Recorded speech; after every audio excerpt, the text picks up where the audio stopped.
qofba qofka uu ka dadaal badan yahay ayuu ka sarreeyaa kana horumarsan yahay. Qof kastoo inaga mid ah waxaad ogaataa dadaalka aad maalin kasta samaynaysid ama dadaalka kama dambaysta aad ku jirtid. Maalin baa jirta aad iftiinkiisa arki doontid, maalin baa jirta aad midhihiisa guran doontid. Dadaal khasaaraa ma jiro, xitaa haddaad u malaysay inaad khasaartay wuxuunbaad ka baranaysaa. Si kastoy caqabaduhu kaaga hor yimaadaan oo ay noloshu kugu adkaato, si kastood ugu malaysid in nolosha albaab kasta kaa soo xidhmay, waxaad ogaataa mararka qaar xaqiiqadu sidan maaha. Qof kastoo inaga mid ah marka uu dadaal fara badan bixiyo, hubaal inuu daalayo, inuu caajisayo, in caqabado kale oo noloshu leedahay ku imanayaan. Laakiin haddii dadaalka maalinba maalinta ka dambaysa aanad marnaba ka soo gaabin, booska aad joogtana aanad u arkin marnaba mid hooseeya, horumarkaaguna uu mar kasta kuu muuqdo, hadafkaagu kuu cad yahay, goolashaadu ku degan yihiin, hubaal maalinkaad gaadhid ayaad iftiinkiisa arki doontaa, taasoo qalbigaaga farxad gelin doonta.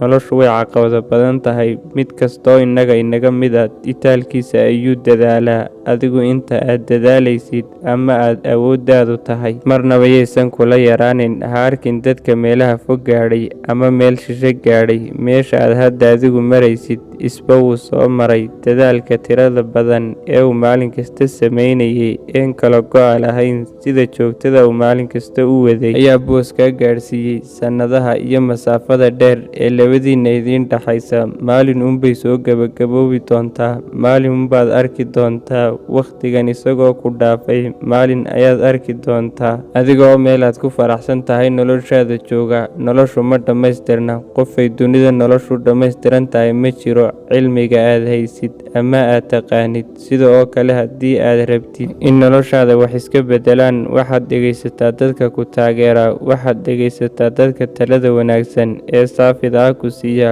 waxaad dhegaysataa dadka mar walba ku garab taagan, diyaarka kuula ah wax kastoo awooddooda ku jira ay kuu qaban karaan. Go'aamada noloshaada mas'uuliyaddooda adigaa iska leh. Marka talo lagu siiyo, wax uun wanaagsan laguu soo jeediyo, cidda ugu dambaysa ee talada qaadanaysa ama go'aanka ugu dambeeya cidda iska lihi waa adiga. Taa mas'uuliyaddeeda fahan. Bini'aadamku hadday ku yidhaahdaan waxaa ma samayn kartid ama waxa adigu kuma fiicnid, qofna ha ka rumaysan. Soo tijaabi, wax walba isku day. Waxaanad baran karin, waxaanad samayn karin dunidan ma jiro. Fursadaha dunidu markay isku kaa ballaqaan waa laga faa'iidaystaa. Haddii fursad aad aragtid oo ay ku hor taalo maanta aad haysatid, ka faa'iidayso. Waxaad ogaataa wakhtigii ugu fiicnaa ee ku soo mara eed wax qaban lahayd wuxuu ahaa shalay, kan ku xigaana waa maanta, ee ka faa'iidayso. Haddii aanad wakhtigaaga qiimihiisa fahansanayn, ma fahmi karaysid